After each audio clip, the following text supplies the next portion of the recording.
Y vamos a leer Lucas 4, 18 y 19. Mira lo que dice. El Espíritu del Señor, Jesús llegó a la sinagoga. Dice que se le entregó el rollo del profeta Isaías. Se escribía en unos rollos. Y Jesús abre el rollo del libro del profeta Isaías y empieza a leer. Y lee exactamente este texto. El Espíritu del Señor está sobre mí, porque me ha ungido para llevar la buena noticia a los pobres. Me ha enviado a proclamar que los cautivos serán liberados, que los ciegos verán, que los oprimidos serán puestos en libertad, y que ha llegado el tiempo del favor del Señor.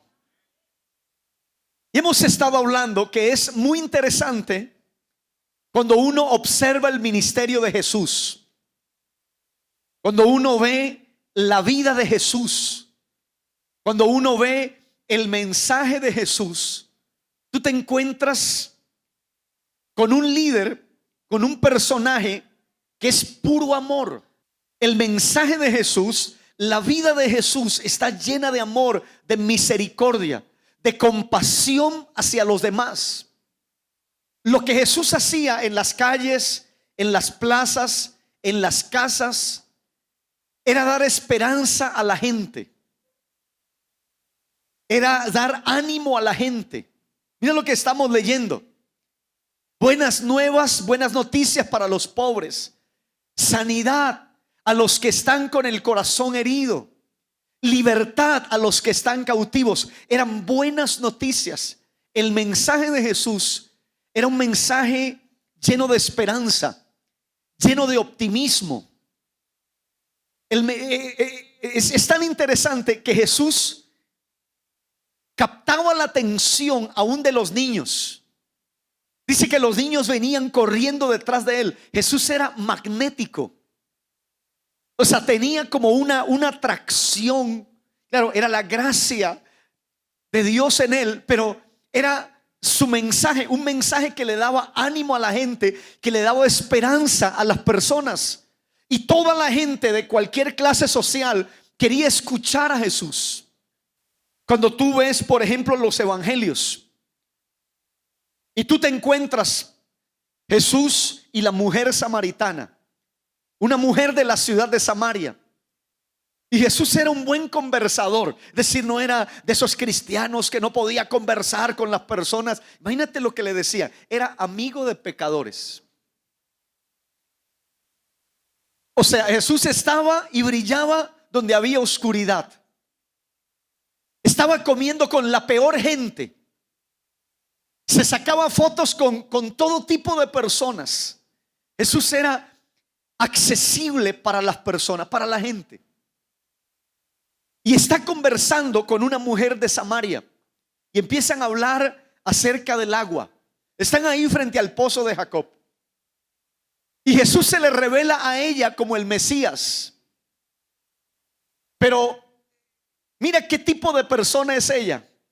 Están charlando y Jesús le dice: ve, llama a tu marido. Y ella le dice: no, Señor, no tengo marido. Y Jesús le dice: has dicho la verdad, porque 5 maridos has tenido, y el que ahora tienes no es tu marido.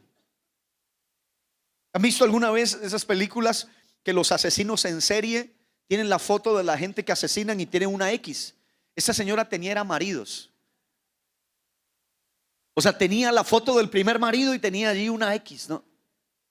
Y quién sabe hasta cuántos iba a tener. Pero a ver, lo que quiero mostrarles es cómo Jesús no era un líder religioso escrupuloso, como me vas a contaminar con el pecado que tienes. No, está hablando con ella y ella queda tan impactada por lo que Jesús le está diciendo, porque Jesús le está diciendo la verdad. Pero a veces nosotros hemos pensado que la verdad es atropellar a la gente, que la verdad es pisar a una persona. Y nosotros los colombianos solemos decir: es que a mí me gusta la verdad, y a mí me gusta la gente que le dice a uno la verdad en la cara. Pero el día que te dicen la verdad, te enojas. No hay nada más bonito que la sinceridad. Y el día que tú le dices a tu esposa que ese vestido no le queda bien, se ofende contigo todo el día. Y lo que más nos gusta, ¿qué es? La sinceridad. Y Jesús está hablando con ella y le dice, bueno, Jesús la conoce ya. No, Señor, no tengo marido. Has tenido 5 maridos y el que tienes no es tu marido. ¿Ustedes no creen que era como una buena oportunidad para condenar a esa mujer? Para pisotear su estima propia, para descartarla, para descabezarla. Pero Jesús está hablando con ella. ¿Sabes qué dicen algunos historiadores? Bueno, la Biblia lo dice también. Ella se fue a predicar en Samaria y se fue a anunciar las buenas noticias. A veces uno piensa que para anunciar las buenas noticias uno tiene que saberse la Biblia. Esta mujer no sabía nada. Ella fue y le dijo a la gente: mire, hay un hombre que me dijo toda la verdad en amor. Y la gente la reconocía en Samaria, especialmente los hombres.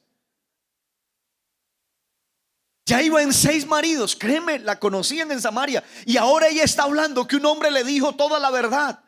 Pero ¿cómo trató Jesús a esta mujer? Ustedes recuerdan, Jesús fue a la casa de Zaqueo. Era cobrador de impuestos para Roma. Roma ponía a estos personajes, recogían los impuestos, eran ladrones y se enriquecían a costillas del pueblo. Y dice que Zaqueo era el hombre más rico de Jericó, pero dice que era pequeño en estatura. Pero él tenía una sed interna, tenía un vacío existencial. O sea, él quería conocer a Jesús. Habían hablado tanto del Señor y ustedes han oído. Zaqueo se sube a un árbol sicómoro para poder ver al Señor. Y ahora va pasando Jesús por allí. Jesús está rodeado de cientos y miles de personas, pero Jesús lanza su mirada hacia Zaqueo y le dice: Zaqueo, bájate de allí, porque esta noche me voy a quedar en tu casa. Siempre hemos hablado de las autoinvitaciones de Jesús, ¿no? Y la gente empezó a murmurar de Jesús porque se había ido a quedar en la casa del hombre más pecador de Jericó. Y en esa cena Jesús está allí lleno de todos los amigos de Zaqueo. Usted puede pensar cómo eran los amigos de Zaqueo. Todos estaban allí sentados a la mesa y estaban los que murmuraban: Jesús no sabe, este no sabe que está comiendo en la casa de un pecador. Pero Jesús sabía. Y Zaqueo se pone en pie y dice: Señor, si en algo he defraudado a alguien, yo se lo devuelvo cuadruplicado. Y Señor, yo me arrepiento. Y Jesús dice: hoy ha llegado la salvación a esta casa, porque este hombre también es hijo de Abraham, porque el Hijo del Hombre vino a salvar, vino a buscar lo que se había perdido. Impresionante. ¿Qué tal este encuentro que ustedes lo conocen? Con la mujer adúltera. Le traen a una mujer sorprendida en el acto mismo del adulterio. La traen quizás arrastrada y le dicen: Señor, en la ley Moisés nos mandó apedrear a este tipo de personas. ¿Tú qué dices, Señor? Pero lo estaban poniendo a prueba, tentando. Y dice que Jesús conoce la historia, se agachó y empezó a escribir. Según el original, algunos dicen que Jesús estaba escribiendo los pecados de la gente que tenía piedras en la mano. Impresionante. Y como insistieran en preguntarle, porque Jesús no les estaba poniendo cuidado, yo me imagino al Señor escribiendo allí, miraba las caras de las personas y decía, y escribía ahí el pecado. Y la gente ya estaba desesperada porque querían tirar las piedras. Y Jesús les dice, como hasta el mundo sabe esa frase: el que entre ustedes esté libre de pecado, sea el primero en arrojar la piedra contra ella, o tire la primera piedra. Y todos, acusados por su conciencia, se fueron yendo uno a uno. Y ahora solamente se quedan la mujer adúltera y Jesús. ¿Dónde están los que te condenaban, Señor? Se fueron. Y mira lo que Jesús le dice. Buenas noticias. Le dice: ¿sabes qué? Yo no te condeno. Vete y no peques más. Y tú podrías decir: no, pero Jesús es muy light. Como, no es ningún light. Jesús le está dando libertad a esta mujer. Mira, ¿sabes qué? Hay una nueva vida, hay una nueva historia para ti. Vete, ya no peques más. Hay un futuro para ti. Está bien, tu pasado ha sido esto, pero las cosas van a ser diferentes para ti. Y uno siempre juzga ese texto, pero en verdad nosotros lo que más nos gusta es tirar piedras. Y me gusta tanto decir esto. Jesús tenía el poder, la autoridad espiritual, moral. Tenía la autoridad legal, según la ley, para apedrear a esta mujer. Y el único que tenía la autoridad moral, espiritual y legal para lanzarle la piedra a ella, no lo hizo. La perdonó. Le dio una nueva vida. ¿Te das cuenta? Impresionante. Pero ¿sabes cómo se llama eso? Se llama buenas noticias. Leíamos este texto, Proverbios 15:30. Una mirada amistosa alegra el corazón. Una buena noticia renueva las fuerzas. Por eso, cada vez que tú abras tu boca, no puede ser para hablar cosas negativas. A veces hemos tomado el hábito de ser cristianos negativos con la Biblia, con Dios, en la iglesia, pero somos negativos y somos pesimistas y estamos hablando mal. Hablamos mal de nosotros, hablamos mal del futuro, hablamos mal de lo que va a suceder, hablamos mal de otras personas. Pero eso no son buenas noticias. Que cuando tú abras tu boca sea para anunciar las buenas nuevas. Que cuando tú abras tu boca sea para sanar, sea para levantar, sea para ayudar, sea para bendecir, sea para animar.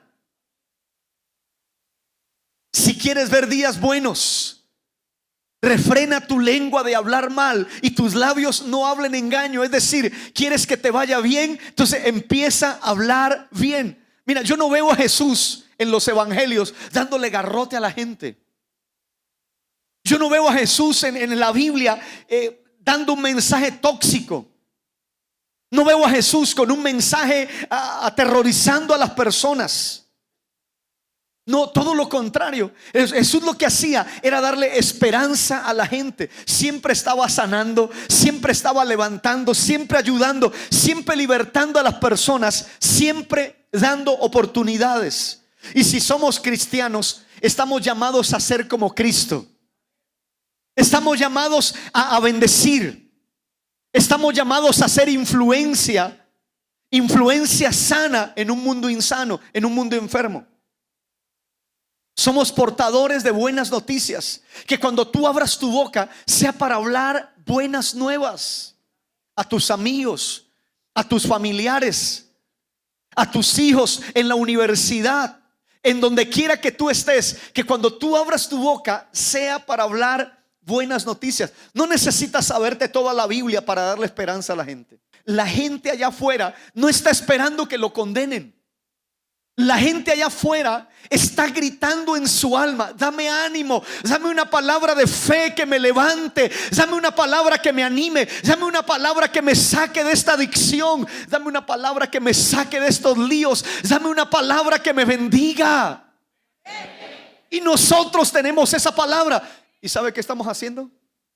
Criticando los tatuajes de la gente, o los piercing, o la ropa, o el peluqueado, o las gafas, o la forma en que caminan. En eso volvimos el evangelio. Y qué tristeza y qué dolor. Somos portadores de las buenas noticias. Me gusta tanto el encuentro de Jesús con un hombre lleno de lepra. Dice que este hombre lleno de lepra viene donde Jesús y mira lo que hace. Dice que él se arrodilló delante del Señor. Se arrodilla delante de Jesús y le dice, escuchen esto, le dice: Señor, si quieres puedes limpiarme. Y Jesús le dice: quiero. ¿Cómo le dijo Jesús? Quiero. Sé limpio. Y dice que al instante la lepra desapareció de él. Este hombre fue sano. Pero el hombre lleno de lepra: Señor, si quieres, esa humildad, esa sencillez, arrodillado: Señor, si quieres, puedes limpiarme. Y esa palabra de Jesús tan tremenda: quiero, sé limpio, yo quiero. Yo no sé, tú estás lleno de qué. Este hombre estaba lleno de lepra. Tal vez estás lleno de problemas. Tal vez estás lleno de tristeza. Tal vez estás lleno de depresión, de preocupación. Tal vez estás lleno de ansiedad o lleno de enfermedad. Tal vez estás lleno de temores. Pero Jesús te dice: ¿sabes qué? Yo quiero darte la victoria. Yo quiero levantarte. Yo quiero ayudarte. Yo quiero bendecirte. Yo quiero abrirte puertas. Yo quiero sanarte. Yo quiero, pero esas son las buenas noticias. Siempre hay buenas noticias para ti. Aunque tengas graves problemas, Dios te va a dar la salida. Dios te va a dar la victoria. Aunque la gente se olvide de ti, Dios nunca se va a olvidar de ti. Él te dice: yo te tengo esculpido en las palmas de mis manos. No me voy a olvidar de ti. Si estás en un sin salida, la buena noticia es que Dios abre camino en el desierto. Él saca agua de la tierra seca. ¿Estás enfermo? Él es tu sanador. ¿Estás triste y afligido y con cargas? ¿Sabes qué dice el Señor? Que podemos traer nuestras cargas a Él, echarlas sobre Él. Es decir, todo con Dios tiene solución. Ustedes recuerdan que los abuelos dicen que hay algo que no tiene solución. ¿Qué es? Pero eso es una pura mentira. Los abuelos se equivocaron. Porque hasta la muerte tiene solución. Pastor, ¿cómo así? Filipenses 1:21: porque para mí el vivir es Cristo y el morir es ganancia. Si vivimos, para el Señor vivimos. Si morimos, para el Señor morimos. Sea que vivamos o sea que muramos, somos del Señor. La muerte no es el final. La muerte es el comienzo, es el principio, es la entrada a la vida eterna. Quiere decir que aquella frase de los abuelos no sirve. Todo tiene solución. Yo vine a anunciarle a alguien que ha tenido las puertas cerradas que las puertas se van a abrir. Yo vine a anunciarle a alguien que todo le ha estado saliendo mal, que Dios va a usar tus fracasos como una plataforma para tus próximos éxitos. Buenas noticias. Ustedes recuerdan la historia de Saulo de Tarso. Tal vez no asocian muy bien, pero después llegó a ser Pablo. Saulo era un perseguidor de la iglesia, enemigo de los cristianos. Dice que los metía a la cárcel, odiaba a los cristianos, los maltrataba, los llevaba a la misma muerte. Y dice que camino a Damasco, el Señor tuvo que hacer ese trabajo en persona. Dice que la gloria de Dios vino sobre Saulo, lo tiró al suelo, el hombre quedó sin vista. Y el Señor le dice: Saulo, Saulo, ¿por qué me persigues? ¿Quién eres, Señor? Jesús le dice: yo soy Jesús de Nazaret, a quien tú persigues. El que persigue a un cristiano persigue a Jesús. El que habla mal de un hijo de Dios, de un cristiano, está hablando mal de Jesús. El que persigue a la iglesia se está metiendo en la grande con Jesús. ¿Por qué me persigue? Señor, yo no te estoy persiguiendo. Sí, me estás persiguiendo a mí, pero él estaba persiguiendo a los cristianos. Y ese Saulo, el Señor le dice: mira, ahora vas a predicar. Se convierte en Pablo. Pablo escribe más de la mitad del Nuevo Testamento. Y Pablo puede llegar. Pablo era un hombre políglota. Sabía mínimo 4 idiomas: latín, hebreo, griego y arameo. Tenía doble nacionalidad. Era judío, pero también era romano. Cuando lo encarcelaron, sacó sus credenciales y les dijo: señores, yo soy romano. ¿Cómo así? Las autoridades tuvieron temor. Es decir, Pablo no era Pedro. O sea, Pedro era un pescador muy ungido, muy avivado, pero no tenía preparación. O sea, Pedro tenía un radio de acción y un grupo de personas a las cuales él podía afectar. Pero Pablo no. Por su grado de intelectualidad se enfrentó. Pudo discutir con los estoicos y con los epicúreos. Eran la crema innata de la filosofía griega. Y Pablo estaba hablando con ellos, discutiendo con ellos en el lenguaje de ellos, citando a los poetas de ellos. Un hombre letrado, un hombre versado, un hombre preparadísimo. Dice que Pablo pudo testificarle a reyes, Pedro no. Pedro tocó a mucha gente, pero el propósito de Dios con Pablo era tocar gente que nadie más podía tocar. Y Pablo llevó la buena noticia por todas partes, aún en las cárceles. Pablo anunciaba, dice que evangelizó, le compartió las buenas noticias a todo el pretorio de César. O sea, quiso que lo llevaran preso para difundir el evangelio. Pero escuchen, ¿por qué le decían a este hombre que era una plaga?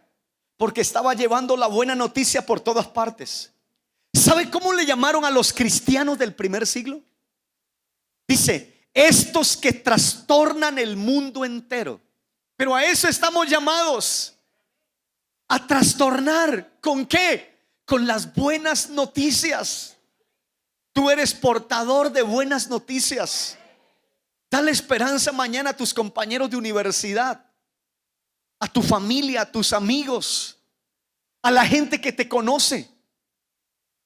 Les voy a leer Romanos 10:13. Dice, porque todo el que invoque el nombre del Señor será salvo. Ahora bien, ¿cómo invocarán a aquel en quien no han creído? ¿Y cómo creerán en aquel de quien no han oído? ¿Y cómo oirán si no hay quien les predique? ¿Y quién predicará sin ser enviado? Así está escrito, qué hermoso es recibir al mensajero que trae buenas nuevas. Tenemos ese privilegio y esa bendición de llevar buenas noticias, de hablar de la misericordia de Dios, de hablar del amor de Dios. Antes, cuando uno escuchaba misioneros, yo estudié teología, y los misioneros se iban al África y se iban a países remotos. Hay misioneros con historias impresionantes. Una de las cosas que me motivó a mí mucho para predicar era leer las biografías de misioneros. Los hermanos Wesley, Guillermo Carey, David Livingstone, el hombre que aparte de ser misionero descubre las cataratas Victoria en el África.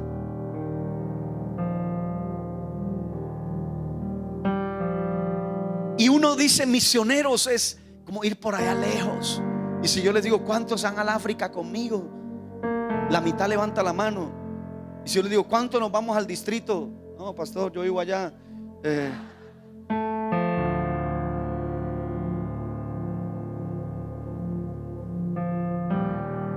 Pero sabe, yo pienso en esto. No tenemos necesidad de irnos al África para ser misioneros. Somos misioneros. Pastor, ¿por qué? Ahora no llegue asustado ni tensionado a su casa. Pastor dijo que nosotros somos misioneros. No sé qué tengo que hacer mañana. Lo que tienes que hacer mañana en donde tú estés, en la empresa, en donde quiera que estés, es ser un misionero.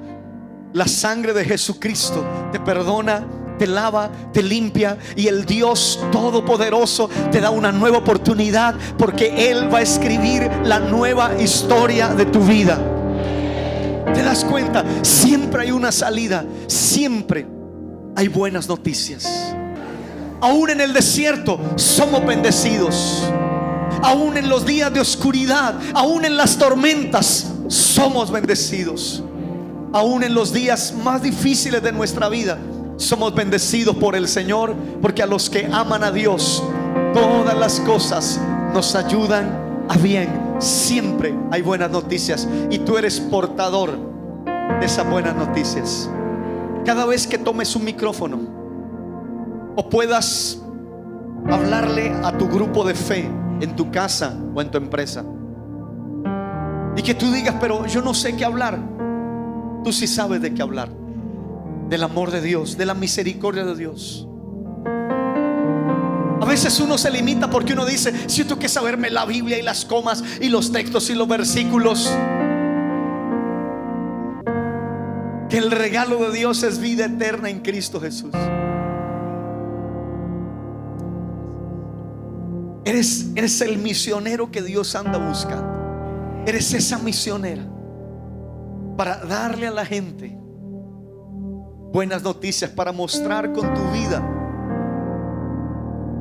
las buenas nuevas. Tú eres el evangelio, tú eres la cara de Jesús.